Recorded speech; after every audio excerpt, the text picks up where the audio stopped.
தமிழ்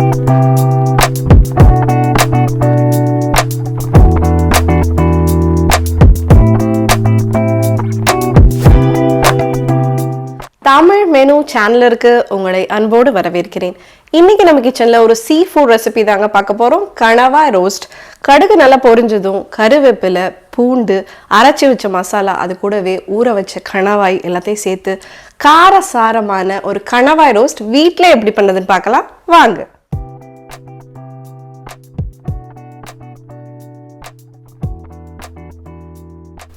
கால் kilo கனவாவை நல்லா clean பண்ணி wash பண்ணி எடுத்து வச்சுருக்கிறேன். கனவாவோட டென்டிக்கிள்ஸ், கனவாவோட ரெக்கை, ஃபின்ஸ்,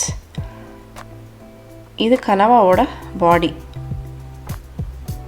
கொஞ்சம் நல்லா பெரிய கனவாய் நல்லா க்ளீன் பண்ணி வாஷ் பண்ணி எடுத்து வச்சுக்கிறேன். இப்போ இதை சிறு சிறு துண்டுகளாக வெட்டி எடுத்துக்கலாம்.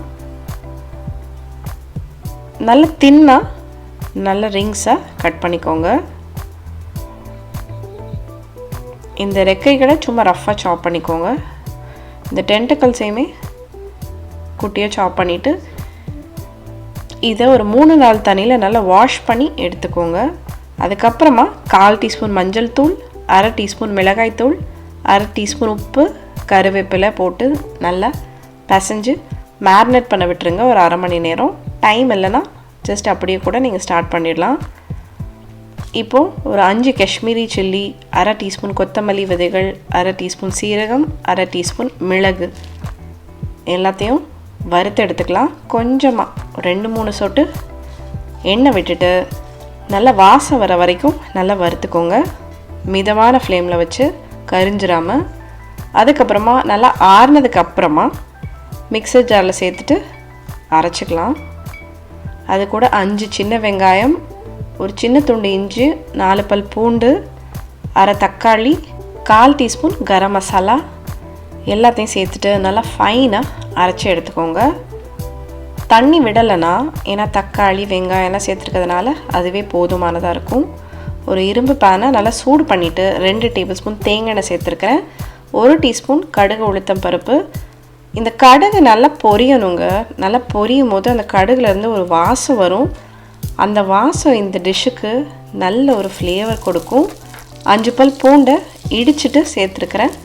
கொஞ்சமாக கருவேப்பிலை அதையும் சேர்த்துட்டு நல்லா வதக்கிக்கோங்க. இந்த பூண்டு, இந்த கருவேப்பிலை, அந்த கடுகோட ஃப்ளேவர்லாம் பிரமாதமாக இருக்கும். இந்த கனவா ரோஸ்ட்டுக்கு நம்ம அரைச்சி எடுத்து வச்சுருக்கிற விழுது சேர்த்துக்கலாம். ஒரு 2 நிமிஷம் இந்த எண்ணெயில் நல்லா வதக்கிக்கோங்க இந்த மசாலாவை.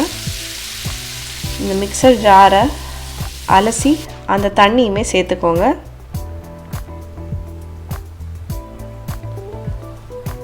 ரெண்டு நிமிஷத்துக்கு அப்புறம் நம்ம ஊற வச்சு எடுத்து வச்சுருக்கிற கனவாயை சேர்த்துடலாம். இந்த மசாலாவோடு சேர்ந்து அது நல்லா குக் ஆகணுங்க. ரொம்ப நேரம் கனவா குக் பண்ணக்கூடாது. மேக்ஸிமம் நீங்கள் ஒரு 10 நிமிஷம் குக் பண்ணாலே போதும். தேவையான அளவு உப்பு 1/2 டீஸ்பூன். ஏற்கனவே நம்ம ஒரு 1/2 டீஸ்பூன் உப்பு சேர்த்துருக்குறோம். உப்பு ஜாக்கிரதையாக சேர்த்துக்கோங்க. ஏன்னா நம்ம இது மசாலா மாதிரி பண்ணல, கிரேவி மாதிரி பண்ணலை. அதனால் நீங்கள் உப்பு ஜாஸ்தியாக சேர்த்துட்டிங்கன்னா ஒன்றுமே பண்ண முடியாது. கவனமாக சேர்த்துக்கோங்க. மூடி போட்டு ஒரு 10 நிமிஷம் குக் பண்ணணும். அப்போ திறந்து இந்த மாதிரி கிளறி விட்டுக்கோங்க. கொஞ்சமாக ஒரு கைப்பிடி அளவு தண்ணி தெளித்து இந்த மசாலாவும் இந்த கனவாவும் நல்லா மிக்ஸ் ஆகிற மாதிரி நல்லா கலந்து விட்டுக்கோங்க. மறுபடியும் இது மூடி போட்டு அந்த மீதி இருக்கிற அந்த 10 நிமிஷத்தை கம்ப்ளீட் பண்ணிடலாம். அப்பப்போ திறந்து இந்த மாதிரி கிளறி விட்டுக்கோங்க, இல்லைனா அடி பிடிச்சிடும். ஏன்னா நம்ம தண்ணி எதுவுமே நிறைய சேர்க்காததுனால சீக்கிரமாக பிடிச்சிடும்.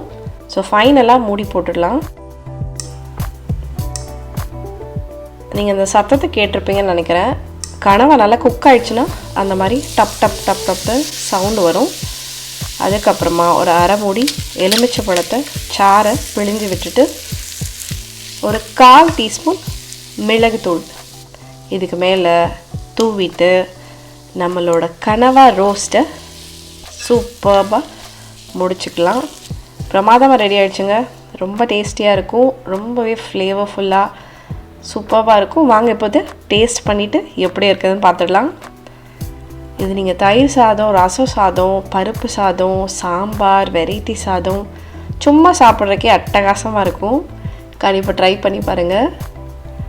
டேஸ்ட் பண்ணிடலாம். இப்போது நல்லா கார சாரமாக ஃப்ளேவர்ஃபுல்லாக டக்கராக இருக்குங்க. கண்டிப்பாக ட்ரை பண்ணி பாருங்கள். எல்லாரும் இந்த வீடியோவை ரசித்து பார்த்துருப்பீங்க நம்புறேன். தமிழ் மெனு சேனலை சப்ஸ்கிரைப் பண்ணாதவங்க கட்டாயம் சப்ஸ்கிரைப் பண்ணிக்கோங்க. கூடவே பெல் ஐக்கனை ப்ரெஸ் பண்ணிக்கோங்க. அப்போ தான் நாங்கள் போடுற வீடியோஸ் உடனுக்குடன் அவங்கள வந்து சேரும்.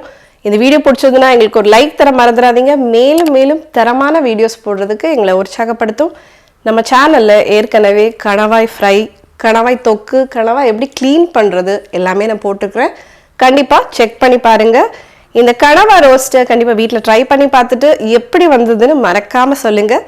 மற்ற ஒரு ரெசிபியோட அடுத்த வீடியோவில் மீண்டும் சந்திப்போம். நீங்களும் சமைக்கலாம்.